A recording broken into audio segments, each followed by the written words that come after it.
What do you guys want? I know what you want, Patty. Hi, I'm Pete, and welcome to Just a Few Acres Farm Sunday edition. Today I'm talking about cattle. Well, are you guys going to follow me down? Come on. There's Doc for those of you who've missed him. I'm going to cover how we raise our Dexter beef cattle, how we keep bulls, how we bring together and divide the herd for breeding during a year, keeping bulls versus AI, how to grass finish, all those nuts and bolts. First, some common definitions. Let's start at the basics. When a calf is born, it's either male or female. And a male is a bull and a female is a heifer. And when that heifer is castrated, it becomes a steer, becomes an it. Now, when a heifer has its first calf, then you can call it a cow. Cow is an animal that's had at least one calf. Sometimes when a heifer has her first calf, she's called the first calf heifer for that first year, but around here we call them cows after the first birth. A calf that is at least a year old is then called a yearling. So at 12 months plus, we call it a yearling. So you can have a yearling heifer, yearling steer, and that's the basic terminology. You guys are curious. Well, coming to see me. Oh, gotta check me out. Hiya, Hucks. They think I came down here to move them to new pasture, but that's not happening until this afternoon. They still got seed heads and such to clean up in here. Our cattle is 100% grass-fed. You may have heard me talk in earlier videos a while back about trying to finish some heifers on corn. I've kind of given up on that experiment. Corn costs me money, and it's just a pain to separate them, and I don't like feeding hay in the middle of summer when there's good pasture after I separate them. So 100% grass-fed means that our cattle is mature to send to the butcher in 24 to 28 months. You know, I think I would rather that it were 30 to 32 months, but it's just the way the schedule works. Calves are usually born around here and on our farm in May and June when the grass is growing. They're on nice, clean pasture. And it just works out that if they go any longer than 28 months, you're going to wind up feeding them for a third winter, and so they go to the butcher before then. Dexters are a breed that actually stays pretty tender. We have sent cull cows to the butcher and as much as 10 years old and gotten tender steaks out of them. So that's a common misconception, I guess, about cattle, or Dexter cattle in particular, that any cow that's over, say, 2 or 3 years old just goes for ground beef. That's not the case with this breed. You guys want to do the meet and greet? Now, regarding keeping bulls, we chose to go the route of keeping bulls versus AI for a couple reasons. One, AI semen isn't commonly available around here. If I were raising a common breed or I were raising dairy cattle, our inseminator would have stock of various types of semen right in his cryo tank, and it would be easy to have him come. But Dexter, I have to special order. I have to send it to I have to have it sent to the breeder to keep in his cryo tank. And we had problems with AI early on with detecting heats in the cattle, so we found it easier to keep bulls. Now, you can certainly, and I highly recommend this for a small herd, say, I don't know, 10 cattle or less, or 10 cows or less actually, to keep AI as your principal breeding method, because it's expensive to feed bulls year-round. And I guess the other advantage to AI is that you can easily keep genetic diversity in your herd. You can always have a new sire available via AI to breed your herd to. Once you do decide to keep a bull, the logistics can get really complicated, and this is why I don't recommend keeping bulls for small herds. So say you go out and you buy, and I've run into people who've talked to me about this, 2 or 3 cows, or maybe a cow and a bred calf, and you buy a bull too. You're out of options pretty quick when you do that. Let's run down the line here. So you buy that cow and that calf and that bull, and you're pretty much limited to breeding that cow and that calf if it's a heifer calf with that bull, and then you're out of luck because you'll be inbreeding your herd after that generation. So you have a choice there. You can either decide, well, I'm going to keep that bull and that cow and that heifer, and I'm going to always breed them, and I'm going to get 2 calves a year, and I'm going to send those calves off to slaughter. I'm going to sell them as livestock and keep my herd at that stable number. Or at that point, you have to go out and buy a second bull. The problem with inbreeding, if you only have one bull, is the same as the problem with inbreeding with people, is that cattle have recessive traits. So you may find a good looking bull and say, well, that's the only one I'll need.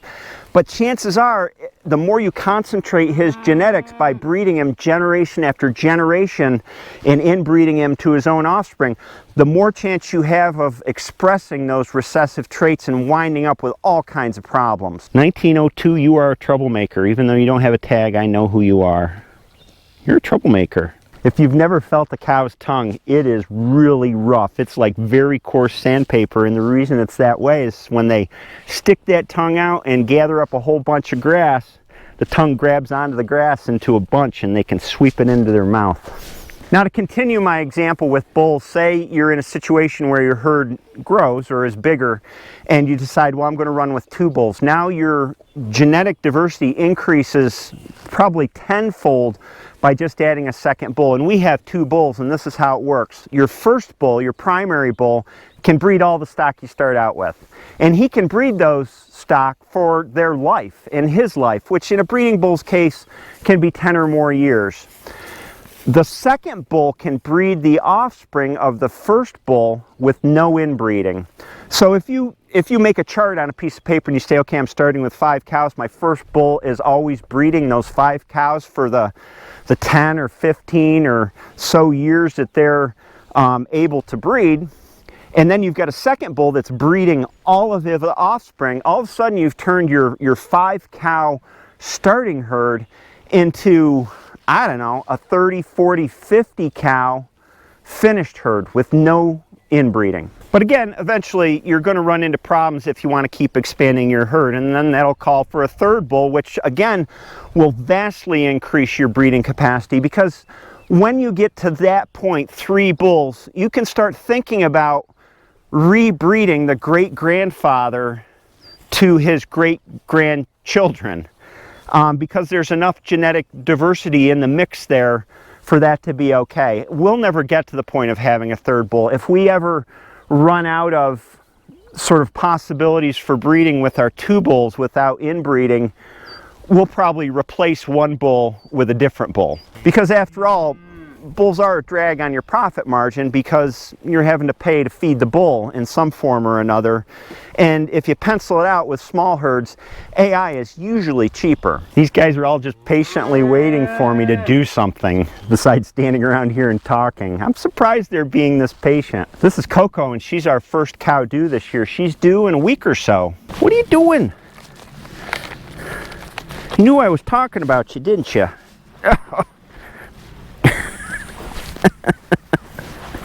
You're goofy. You're saying, I'm going to have a baby soon. Give me some attention. I deserve it. Hey, guys. This is Doc's twin here, Marty. Marty and Doc. Now then, managing a herd with bulls and managing their breeding is complicated. And there's all kinds of different ways that farms do it. We developed our own way, given that we have a small acreage, so I'll go through that yearly breeding schedule with you now. But to do that, I'm going to go back up to the barnyards, and I think these guys are going to follow me and bellyache a little bit. That's not fair. You were supposed to feed us. While I'm walking up here, I can cover something else. How much land is needed to keep Dexters? Well, the rule of thumb around here in our climate in central New York is you need about an acre for a regular size cow. Say you were growing full-size Angus, Hereford, whatever. Dexters take about half that. They're smaller, yes, they're also really thrifty on grass. We figure a ½ acre of grazing land per Dexter, and that's in-season grazing. So in our climate, for 4 or 5 months a year, we need to feed hay, and that's in addition to that ½ acre of forage. So we figure a ½ acre of grazing land a year, we keep 30 to 35 head. That's about 15 acres of grazing ground. Plus we need probably another ½ acre to make hay off of. So we have 30 acres of combined grazing and hay ground. We rotate by year between grazing fields and hay fields, or sometimes we only use half of a field for grazing and half of it for hay in a given year. It's very flexible, but you need to figure about an acre a year if you're making hay and grazing Dexters. Cows meet bulls. When you're keeping bulls along with your cattle, you need to be able to control when and with whom they breed. And it's a particular challenge on a small acreage because bulls don't like to be separated from the cattle. It's a lot easier when you can put them in a pasture over a hill someplace where they're out of sight and hopefully out of smell of the rest of the cows, but we can't do that. So here's the method we've developed. I'll go through an annual schedule, and I'm going to keep this simple in my head by starting in January of any given year. It's the middle of winter. All of the herd is together. All the bulls are with all the cows. The bulls are together. They're not separated. Oh, they're going to yell at me. During that winter, the cows have been bred the previous summer, so there's no worry about keeping both bulls in with all the cows because they're all carrying calves. They've already been bred. And they stay that way all together through April usually, when we let the cows out on pasture. All during that winter, all of the herd is kept in this winter pasture because there's nothing to eat in the fields. They're kept in here and they have access to the barn, which is over there. When we open this gate and let the cattle out on pasture, we leave the bulls behind. We separate them out in the barn and then we let everybody else out. And during the summer, the cattle are all out on the fields and they start to have their calves in May, or in this year's case, June. And after a cow has a calf or a heifer has a calf, she will come back into heat, depending on her body condition, about a month after she has that calf. So the reason we've divided the bulls out is because we don't want those cows that have just had calves to get rebred right away. Otherwise, they would creep forward and start having calves in the middle of the winter, which is not a good idea for us. Has anybody ever told you guys it's impolite to talk when somebody else is talking? I don't think so. Now, since we don't have the space to keep bulls way far away, we construct these no man's lands. So you'll see here's the fence, the winter pasture with a gate with the bulls behind it. This I'm standing in is a no man's land. There's always at least 2 fences between the bulls and the cattle, because if the cattle could come right up to the fence when they're in heat, they would stick their butt right against the fence and drive the bulls nuts. At least this gap keeps them separated enough where they can't do that. The bulls can still smell when a cow's in heat, but it doesn't drive them quite as nuts. Look at this guy. Oh, badge of shame, big time. That's what happens to calves when they nurse from behind, the danger zone. Oh, you poor guy. All right, so the cows and heifers have had all their calves. Calves and cows are on pasture. Bulls are in the winter pen. It stays that way through August when it's time to breed. And we control the breeding. We want to know which bull is breeding which cow so we can prevent inbreeding. So we divide the herd up at that point. One group stays in the winter pasture. Hillary and I will work the cattle through and only select the ones that we want our secondary bull, Orden, to breed, and we keep that group in the winter pasture until they're all bred, which is 2 heat cycles, about 6 weeks for us to check and make sure that he's bred them all. The other breeding group of cattle goes back out on the pasture with our primary bull, Titus, and so him and his ladies, along with the steers and the calves, go back out to graze the fields during that 6 weeks of breeding season. The other thing that happens in August when we divide the herd into 2 breeding groups is that we pick out which heifers that we're going to cull now. So these are yearling heifers. They were born the year before, so this year we'll be separating out 2020 heifers, and they'll go into this separate pasture. This is completely separate. It's got its own no man's land double fence so that the bulls don't get too irritated by the heifers' heats. These are cull heifers. These are heifers that we're going to send to the butcher. So we're at the point now with our herd where we want to keep stable numbers. We're kind of at the number that our land can support.